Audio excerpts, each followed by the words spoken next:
পুরুষের জীবন এটা একটা অনিশ্চিত সফর। ছোট থেকে কোন পুরুষ কি করে খাবি কেউ জানে না, ক্যাঙ্গা করে তার পরিবার চালাবি সেটাও জানে না, কিন্তু চালানি লাগবি কোনো বুদ্ধি নাই। কখনো একরক উঁচু পাহাড় ডিঙ্গান লাগে, কখনো ঘুটঘুটে অন্ধকার গলির মধ্যে পথ চলা লাগে। জীবনের প্রত্যেকটা মুহূর্তে নতুন নতুন চ্যালেঞ্জের সম্মুখীন হওয়া লাগে, নতুন করে যুদ্ধ করা লাগে। পুরুষের জীবনের গতি কখনো স্থির থাকে না, হ্যাঁকা ব্যাকা নদীর লাকান্তি যা বয়ে চলে যায় অজানা গন্তব্যের দিকে। একটা পুরুষ কখনোই জানে না 1 ঘন্টা পর তার জীবনে কি ঘটবি। যেমন ছোট একটা উদাহরণ দেয় শোন। ধর তুই চাকরি করিস, ভালো মন মানসিকতা নিয়ে অফিসত গেছু, ফুরফুরা মেজাজে অফিসের কাম করিচ্ছু। হুট করে বস আসে, মিসাই চিল্লাপাল্লা শুরু করে দিল। অফিসের কলিগের সামনে তোকে যা তা কয় অপমান করা শুরু করলো।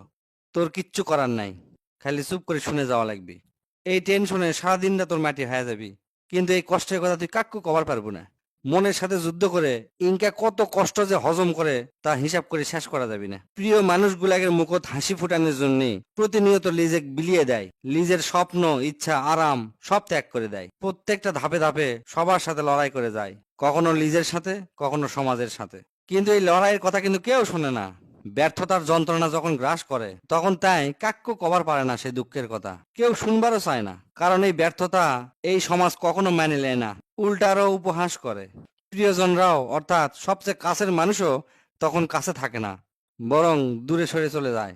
আবার একজন পুরুষ যখন সফল হয় তখন সকলেই তার প্রশংসা করে, প্রশংসায় পঞ্চমুখ মাথার তুলে থয়। ওই যে তুই টাকা দিবার পারিচ্ছু, তাকে খরচ দিবার পারিচ্ছু, তাকে দায়িত্ব লিবার পারিচ্ছু, এই জন্যে। কিন্তু তুই কি পরিমাণ কষ্ট করে সফল হছু সেটা কিন্তু কেউ তোকে জিজ্ঞাসা করবি না। খালি কবি দেও দেও দেও দেও, মানে দিলেই তুই খুব ভালো। দিতে দিতে যখন মিচ্ছে না সমস্যাত পড়বো, অর্থাৎ ব্যর্থতা হালকা ভাবে তোর গাওয়াত আসিচ্ছে, ঠিক তখনই তোর কাছ থেকে সগলি সরে যাবি, তুই একলাই হয়ে যাবো। তো কেউ সান্ত্বনাও দিবার আসবি না। তারপরেও একটা পুরুষ কিন্তু হাল ছাড়ে না, হাজার দুঃখ কষ্ট হতাশার মধ্যেও হাসি মুখে থাকার চেষ্টা করে। তাই জানে তার কান্না কেউ দেখবার পারবি না, দেখবার চায়ও না।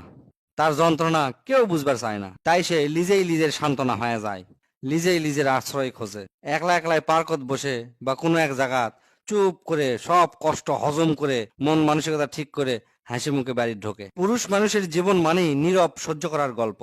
নিজের কষ্টের কথা কাক্কু না কয়া সব কষ্ট লুকে রাখে, তার আপনজন অর্থাৎ চারপাশের মানুষগুলা ভালো রাখার জন্য এক অনন্ত প্রচেষ্টা করে যায়। হাজার কষ্ট সহ্য করে তার পরিবার পরিজনক ভালো রাখতে পারলেই মনে হয় তাই ভালো থাকে। তার হাসির আড়ালে লুকে থাকে হাজার হাজার না বলা কথা, চাপা কষ্ট, অব্যক্ত কান্না। কিন্তু তাই কিন্তু জানে এই হাসিটাই হচ্ছে সবচেয়ে বড় ঢাল। এই হাসি দিয়ে সকলিক ভালো রাখবার চায়, তার ভালোবাসার মানুষগুলা রক্ষা করে সুখে রাখে। পুরুষের এই লুকিয়ে রাখা কষ্ট কোন স্ত্রী বুঝতে চায় না, বুঝতে পারেও না। আর যে বুঝতে পারে তার দুনিয়াটাই হয়ে যায় বেহেশত। সেই পুরুষ তার জন্য জীবন দিতেও রাজি থাকে। এটাই পুরুষের জীবন, একটা নীরব যুদ্ধ, যে যুদ্ধের সৈনিক হয়েও সে কখনো নিজের অস্তিত্বের দাবি করে না।